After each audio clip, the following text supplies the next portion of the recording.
Señores del domingo, ¿cómo así estamos en una época de revolución después de tan poco tiempo y millones de dólares gastados en tremendo edificio? Ahora, pocos meses después, ya está reformando la maravillosa Constitución que resulta que ahora es culpable de la situación de la delincuencia nacional. Hasta el fiscal le echa la culpa a los asambleístas del país, cuando el verdadero responsable es Correa y Alexis Mera, las mentes detrás de la Constitución que ahora pretenden reformar. Terminan haciendo cada uno de los temas que sugirió el alcalde de Guayaquil. Saludos desde Puerto Viejo, ahogados en delincuencia, dice Carlos Matamoros, que nos escribe al gobierno del domingo, @on.net.es. Luis Verde Soto nos escribe y nos dice: señores del gobierno del domingo, a Nebot parece que no le gusta ni participar de la solución, no dejar de criticar, entonces ¿qué mismo es que quiere? El problema es que no se puede solucionar los problemas de la noche a la mañana y pretender que en Ecuador no haya delincuencia solo porque se critica al actual gobierno como si esa fuera la solución. Dejen de criticar y verán cómo las cosas poco a poco se mejoran para beneficio de los ecuatorianos. De eso deberían aprender de Quito, dice Luis Verde Soto. Yo sí discrepo con Luis ahí, pero allá él, esa es su libertad de expresión. Ahora sí, vamos al siguiente tema, las reformas constitucionales y la urgencia de soluciones. Y hablando de inseguridad, el presidente hizo importantes anuncios. Este martes enviará 2 reformas al Código Penal. El primero, quitar el plazo de 1 año para la caducidad de la prisión preventiva.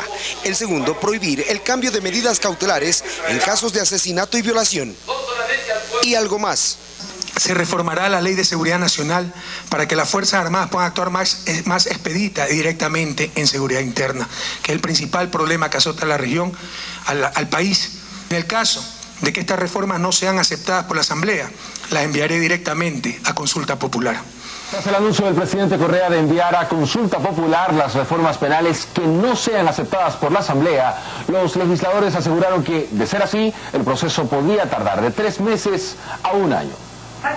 Promover reformas penales urgentes o una consulta popular es el dilema de los asambleístas en su intento por combatir a la inseguridad en el país. Ahora hay que tomar medidas emergentes, rápidas.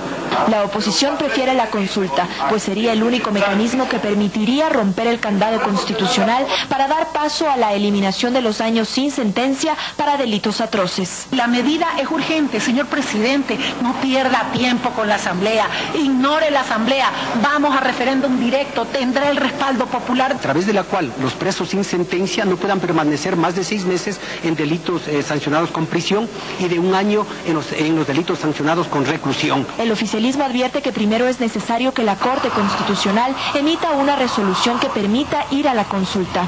Aún si se va a un referendo, hay que ir a la Corte Constitucional para que autorice el referendo, porque estamos consultando sobre la Constitución. Sobre la propuesta del primer mandatario de reformas a la Ley de Seguridad Nacional para que las Fuerzas Armadas puedan actuar en la seguridad interna del país, los asambleístas sostienen que es un tema que debe ser revisado. Y si es que la Constitución permite, obviamente que se puede hacer la reforma a la ley y de esa manera los militares continúen también dotando de seguridad a los ciudadanos y ciudadanas.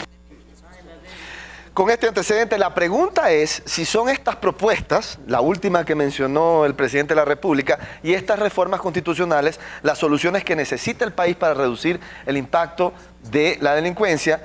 Y si estas reformas son correctas, deberían los asambleístas del país que estuvieron en Montecristi reconocerle al país que se equivocaron, tal y como decía el fiscal Pesante. Esmael Montaño, iniciemos contigo. Creo que retomamos el discurso anterior. Sí. Yo creo que la Constitución o las reformas constitucionales y las leyes por sí solas no resuelven los problemas.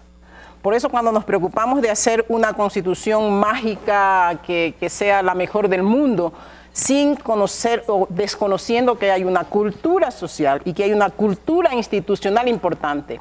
Porque para mí la Constitución y las leyes son recursos que le sirven a las instituciones, por eso la fortaleza institucional es la que hace que esas leyes y esa Constitución aterricen en la realidad.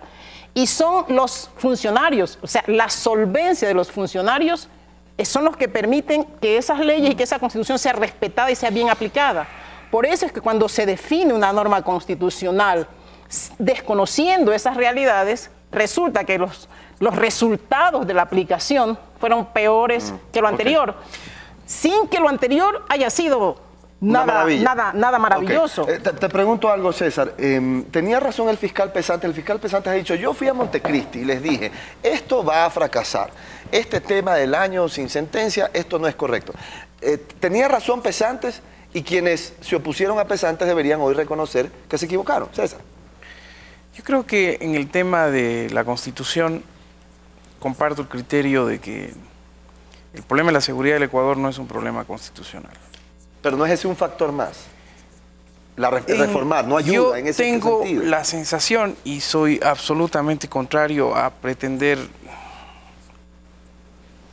echarle a la Constitución una responsabilidad que incluso en la ley nosotros ya le habíamos establecido un mecanismo que impida que se ejecute esta especie de práctica constante de los abogados y de los delincuentes de dilatar. Entonces, ¿esto que es demagogia esta reforma constitucional? O sea, si tú dices que realmente no la necesitas, ¿para qué la propone Correa y para qué tomarnos el tiempo en Bueno, eso? es una visión que el presidente de la República la plantea al país y es una propuesta que la hace. ¿Tú no la para compartes? Debatirla. ¿No? Yo no la comparto porque no creo que el problema está ahí.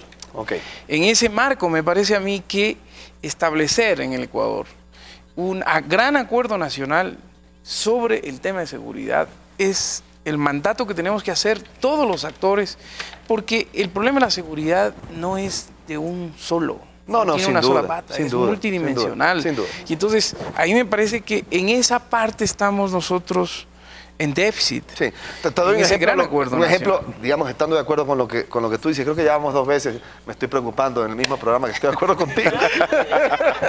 No, pero el tema es que, por ejemplo, en el campo existen mafias que están cobrando vacunas a productores y yo me pregunto, ¿esta reforma constitucional soluciona o no ese problema? Y la verdad es que no lo soluciona. Ahí tienes razón, César. Es un problema de brecha social. Que va ¿Qué mucho más allá para mitigar esa brecha social Ahora, que está generando eso? Andrés, la pregunta es, en la otra parte del video que veíamos, el tema de los militares saliendo a las calles. Hay gente que dice, los militares no están para esto, y hay otra gente que dice, no, tienen que salir, se hacen en otros países. ¿Qué opinas tú?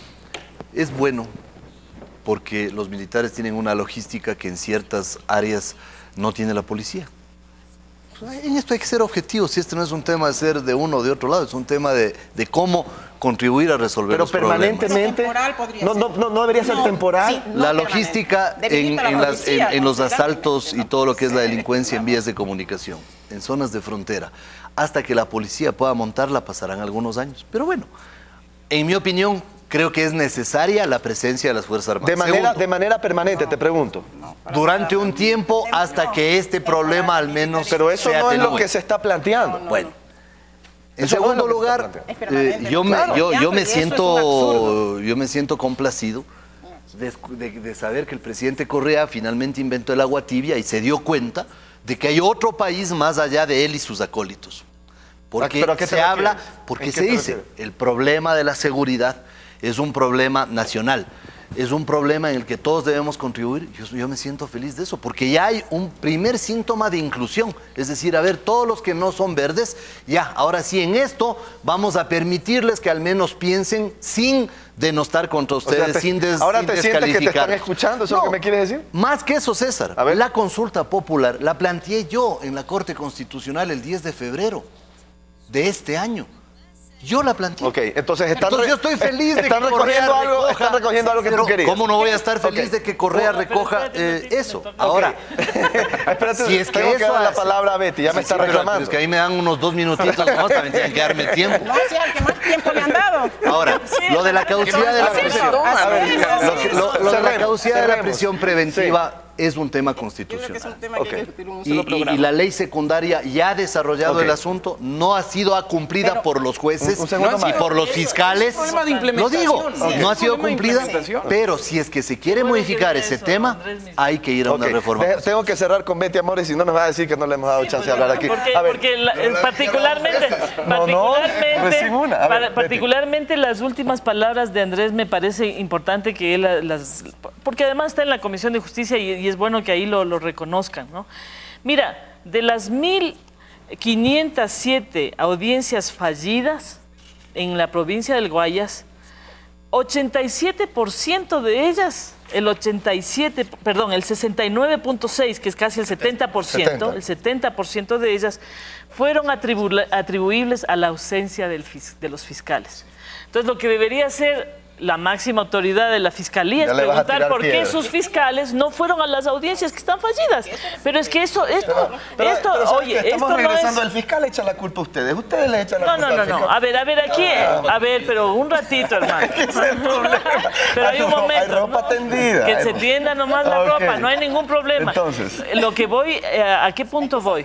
Es que está vigente en este momento una norma, ¿no es cierto?, del Código de Procedimiento Penal, me parece que es el 162, que establece, 169, que establece que no se contarán los plazos para el efecto de la caducidad de la prisión preventiva si es que se producen, por ejemplo, estas audiencias fallidas. Es que eso ha pasado en Guayas. No han aplicado. Es un problema de ampliar los plazos. Tú estás coincidiendo con César que entonces la propuesta del presidente no tiene sentido. Debería ahorrar lo que está diciendo y decir, señores, apliquen, señores fiscales. Peor si el fiscal es amigo de él. Yo, de lo que me hago cargo, hermano, y de lo que digo es que el problema no está en las sábanas. El problema está mucho más adentro. Y te digo algo más. Creo que se impone, ¿no es cierto?, una revisión del rol de la Fiscalía dentro de los procesos penales. Tiene que haber una mayor cantidad de derechos de las víctimas dentro de los procesos penales.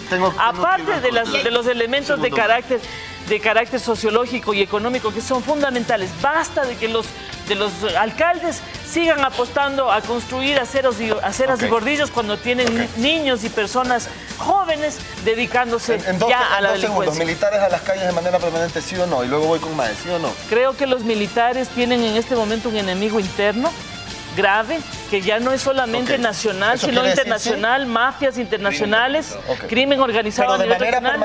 Creo que por esa razón, por lo menos ahora, debería hacerse esa reforma. ¿Sí o no, Mae? Tú dices no. No, de manera temporal, cuando las crisis lo ameritan. Pero hay que fortalecer a la policía, por Dios. Coincido contigo. Pero jurídicamente solamente, en el caso del tema de la reforma constitucional, hay otro tema. A mí me extraña que el presidente plantee una reforma cuando los candados constitucionales que pusieron su misma gente al aprobar la Constitución dicen que derechos y garantías no pueden ser restringidos a partir de una reforma.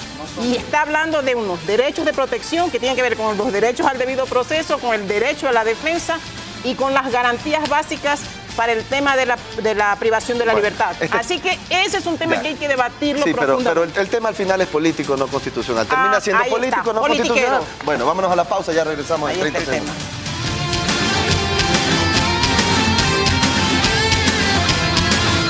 Estefanía, nos